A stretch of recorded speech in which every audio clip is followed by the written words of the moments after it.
Bonjour. Ah, j'adore. Bonjour Brigitte Fanny, comment ça va ce matin? Eh bien, très bien. Bon, alors, c'est pas un scoop, on sait que les fast-foods, c'est pas terrible pour la ligne, pour la santé, etc. Mais pire que ça, c'est l'info que vous nous avez donnée, là, depuis quelques jours, à savoir que la nourriture de ces restaurants, cette nourriture est plutôt agressive et peut porter vraiment préjudice à la santé. Exactement. Alors, c'est une étude de l'Université de Bonn, en Allemagne, qui s'est penchée sur ce sujet étonnant, hein, les fast-foods. On croyait tout savoir sur les fast-foods. Oui, hein. On croyait même avoir tout dit. Tout dit, effectivement, sur ces restaurants qui proposent soit des hamburgers, des nuggets, des sodas, des frites, des pizzas, des kebabs et bien d'autres aliments encore. Trop caloriques, trop gras, trop sucrés, trop salés. On savait que consommer régulièrement, eh bien, ces aliments peuvent favoriser l'apparition de surpoids, d'obésité, voire de diabète et même de maladies cardiovasculaires. Mais les chercheurs de l'Université de Bonn se sont aperçus par leur étude que les fast-foods pouvaient aussi, quand ils sont consommés régulièrement, bien sûr, affecter le système immunitaire, fragiliser en fait les défenses de l'organisme, un petit peu à l'image d'une infection bactérienne qui affecterait nos défenses. Alors pour cela, ils ont étudié 120 patients, 60 mangeaient régulièrement au fast-food, les autres non. Ils ont analysé les cellules sanguines de ces patients et ils se sont rendus compte effectivement que les cellules du sang étaient affectées et donc nos défenses immunitaires étaient affectées. Alors comment expliquer ce phénomène, cette agression du système immunitaire par cette nourriture? Comment aussi éviter ces risques? Explication en images.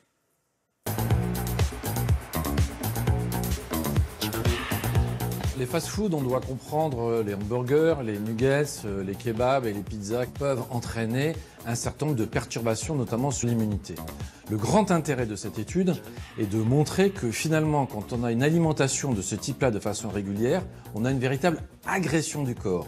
Cette agression du corps se manifeste par une augmentation notamment des globules blancs et on ne connaissait pas ce mécanisme jusqu'à présent. On s'est aperçu aussi dans cette étude que le système immunitaire est altéré de façon durable, même lorsque l'on revient à une nourriture saine. Et on a découvert qu'il y avait des facteurs dits épigénétiques, c'est-à-dire qu'en fait on avait une modification de la structure spatiale de l'ADN à l'intérieur même de la cellule. C'est-à-dire le mécanisme intime du fonctionnement de la cellule est altéré par les fast-foods. C'est-à-dire qu'on va avoir une mémoire de cette agression, ce qui nous préoccupe là aussi beaucoup.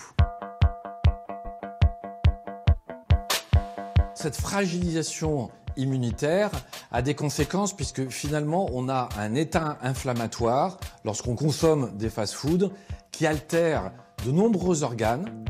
Les cellules sont modifiées et ça altère aussi beaucoup les vaisseaux sanguins, ce qu'on a pu mettre en évidence, avec des risques majorés d'AVC, d'infarctus et de différentes pathologies cardiovasculaires. On s'est aperçu aussi qu'on avait une augmentation des diabètes de type 2, donc non insulinodépendants. On ne peut pas empêcher les enfants ou les adolescents d'aller au fast-food, mais il y a quand même des recommandations qu'on peut donner. Si on consomme un hamburger et qu'on l'accompagne d'un soda et d'un dessert gras et sucré, c'est quelque chose qui est négatif et qui va impacter le système immunitaire si on en prend trop souvent. En revanche, si on va au fast-food et qu'on prend un simple hamburger avec une salade et de l'eau, eh bien on peut déculpabiliser puisque l'impact sera beaucoup plus faible, surtout si c'est pris de façon très occasionnelle. Oui, c'est ça, Brigitte Fanny. Question subsidiaire, effectivement. Si on ne prend que, si on ne consomme cette nourriture que de façon occasionnelle, est-ce qu'on est affaibli de la même façon? Mais non.